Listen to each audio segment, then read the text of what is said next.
Hey everyone, Norm Jolin from InDesign.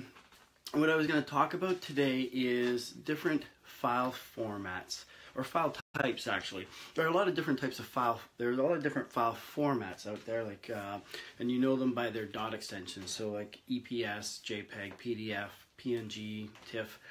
There's quite a few different ones. There are two primary file types that we want to talk about today, and these are the two that we'll see most often in marketing and design stuff. Now, the file formats overlap these two file types. The two file types I'm talking about are bitmap and vector. Okay. Now you can see vector file as an EPS file. You can see it as a PDF file, but you can also see a bitmap as a PDF file as well. You can see bitmap images inside EPS files as well. So there's some overlap there, which is a little bit of you got to watch for that. But I'm going to talk about the two differences between the file types. So a bitmap file is basically a photograph.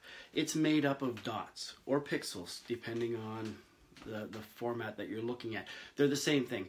Dots are round, and they're what you'll see in in print.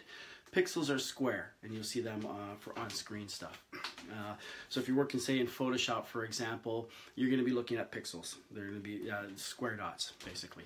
The results are the same. So what happens is, if you take any kind of a photographic type of image, and you start to blow it up, what you're going to see is the dots, or the pixels, will start to become more visible.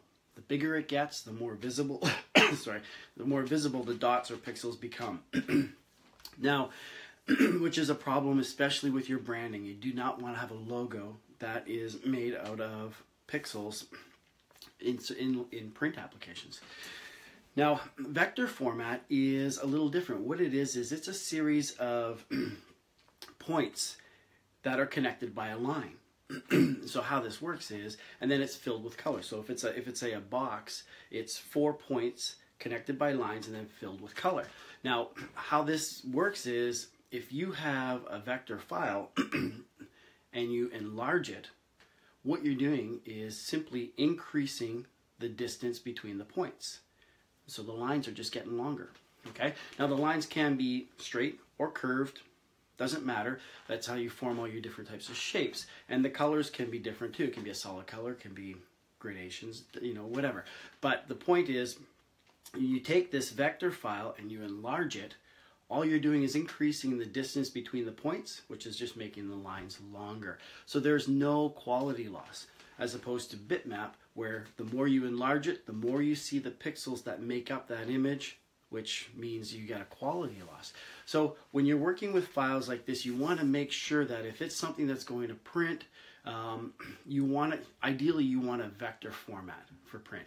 If you can't have a vector format, if it has to be bitmap, it can get a little complex, but you can work with bitmap files, you just can't enlarge them. So you have to have a bitmap file that's at least 300 dots per inch. Well, in that realm, 300 dots per inch is a good guideline to stick to. 300 dpi image, you can get away with that for most print applications. Now you get into some of the digital printing, large format stuff, even 300 dpi is not going to be good enough. It all depends on the resolution of the output device. Typically the ratio is 1/4. So if your output device is 1200 dpi line screen, then you need a 300 dpi image to accommodate that. You get into these higher line screen images or machines, your resolution needs to go up.